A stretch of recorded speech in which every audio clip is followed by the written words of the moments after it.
Hi guys, this is Ashley back with another video. Before we get into the video, like, comment, and subscribe to the channel. Make sure to turn on post notifications. So, fans are talking about Nicki Minaj going on hiatus, okay, because apparently a few days ago she teased a hiatus on Twitter. She replied to a fan. She said, "Okay, bye y'all.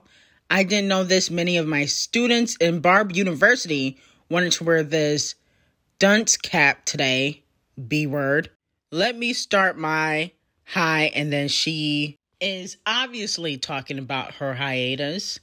But I know last week she previewed her verse for the JT song called No Bars.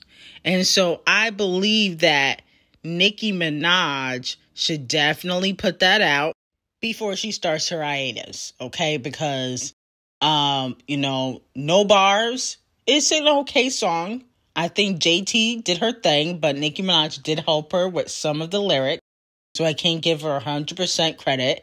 But I feel like Nicki should just go off on the girls, like really quickly on that song, drop the remix, and then just disappear, okay, for a few months and then come back with the lead, okay? I think that would be very smart, and it definitely will help JT on the charts because she basically was sabotaged by Criminal B's crew. Okay, they sabotaged her whole release. Now, with that being said, did Scratch Off take Nicki Minaj's brand deal? So Scratch Off got a meal with Wingstop, and last year, they tweeted Nicki Minaj because she broke a record and said, "All hail Nicki."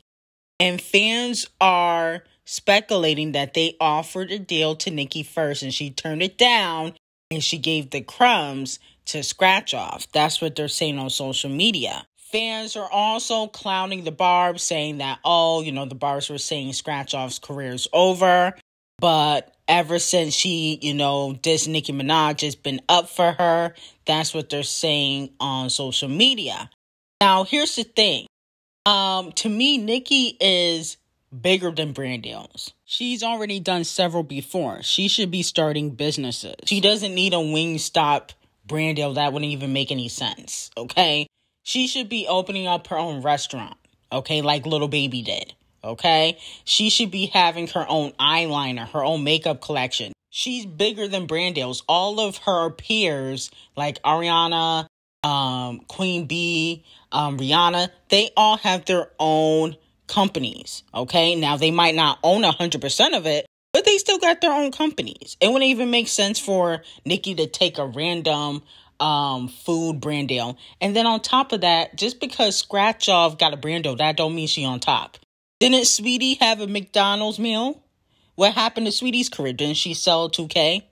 Let's not forget that, okay? Cardi B can't even chart without somebody else being on the song, and yet she had a McDonald's deal. So what does a brand deal have to do with anything? That just means your manager has connections, okay? Has nothing to do with your musical ability, and it definitely don't have to do with you charting or being popular in music, because a lot of these hoes is still flopping. Okay, let's be very clear. So moving on to Doja Cat. So it looks like she is leaving her old racist boyfriend, Jay Cyrus, the streamer. He has been exposed for allegedly cheating on Doja Cat, which we actually talked about, a few days ago. And she has been flirting with Central C. Now, in a deleted comment on TikTok, she posted, "Do you want to indulge in that?" Okay? With a pregnant emoji, because he has a song called Doja, and he's very popular, I guess, in the UK. And he said yes. Okay, so it looks like she was flirting with another man, and she might be leaving Jay Cyrus in the past, but she deleted the comment because everybody was like, "Oh, I want to see Doja Cat's comment in the comment section," but it got deleted, which means that she also could be cheating, just like her boy toy Jay Cyrus. And I wouldn't mind her being with Central C. I don't really know too much about this dude, but he seems quite unproblematic. And I think Doja Cat, she needs to leave the problematic Caucasian dudes alone. Get with somebody that, is not problematic and you can kind of do music with. I wouldn't mind her being with Central C or even like a Jack Harlow. I thought her and Jack Harlow would have been really cute, okay? But, she was curving him. So let me know how you guys feel about that. So Cardi B is scared. She is panicking. And she went on live because her fans were upset that she debuted on the Payola Hot 100 at number 82. They were calling it a flop, how they didn't really like the song. And Fendi the rapper actually spoke out about this. She said, "I don't like Twitter. Y'all mad weird. Negative, judgmental as hell. Be too much going on. Competition for nothing. Everybody doing the same ish. I don't like this for y'all." Okay? And then Cardi B went on live and she was throwing some shade at JT. And she also talked about the numbers. Weeks ago, Fendi had 16,000 followers. And I screenshotted it. She has 16,000 followers. Now Fendi's about to have 100,000 followers in less than a week. Her Spotify followers skyrocketed, bitch, like a 41%. And on top of that, she debuted it, her first time, debuted it at 82 on the charts. A lot of bitches, their songs is not getting on the billboards. Facts. This is a girl that has 16,000 followers literally 3 weeks ago. And guess what? Super independent. She don't got nobody backing her up. She don't got nothing. We pushing the song Point Me to a Slut off the muscle of our pages, of the muscles of her page, her Instagram page, of the muscle of my Instagram, of the muscle of my Twitter, of the muscle of her TikTok, of the muscle of my TikTok. And on top of that, I want to be very thankful, very thankful for the DJs that's playing it on every clubs. I don't even think the song is on radio yet. I feel like the only place that the song is on radio yet is in Chicago. We don't have nothing. And yet it's still fucking charted, bitch. It's still fucking charted. So y'all not gonna even trying to downplay her accomplishments. A lot of motherfuckers been in the motherfucking game for 4, 5, 3, 2, 1 years, bitch. Their fucking records straight up eggs, bitch.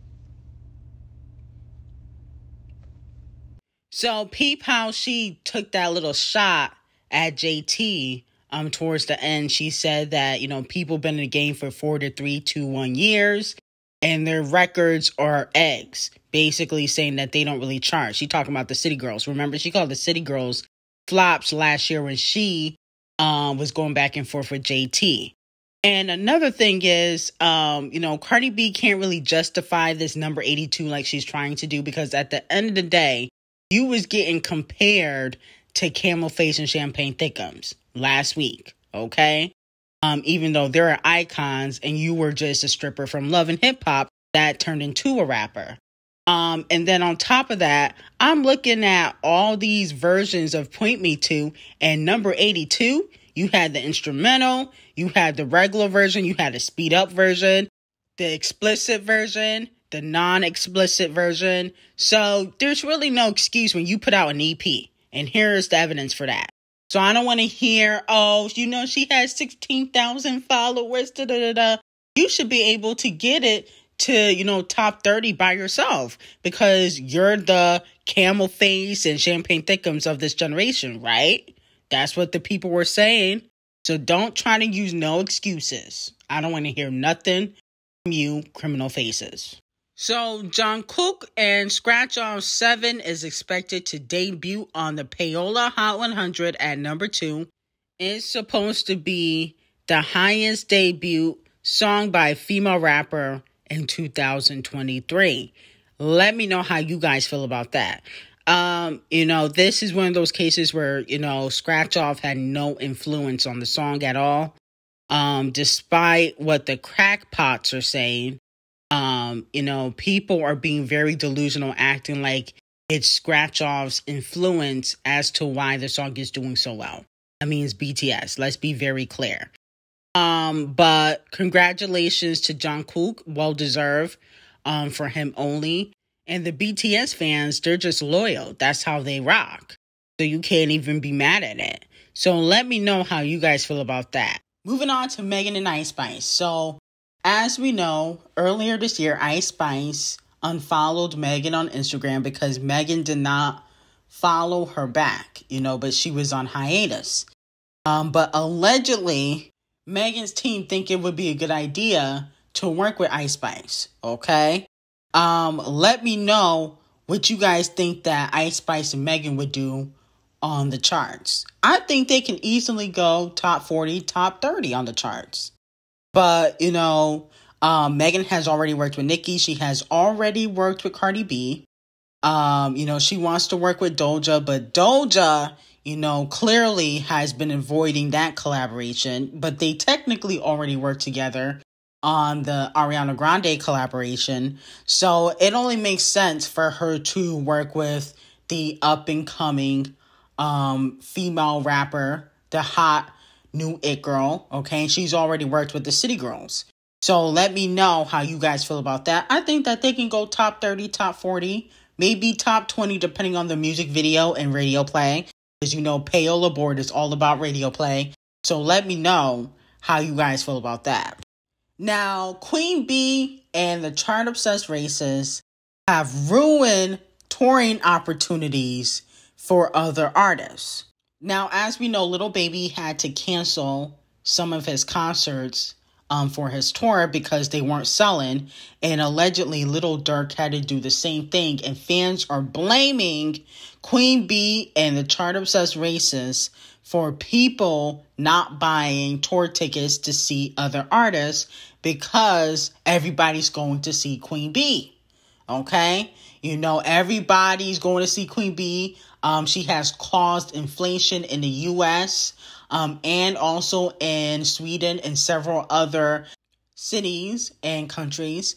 And so with that being said, people are saying that Queen Bee is responsible for other artists canceling their concerts. Let me know how you guys feel about that. I personally feel like it is Queen Bee's fault. Her tickets are expensive.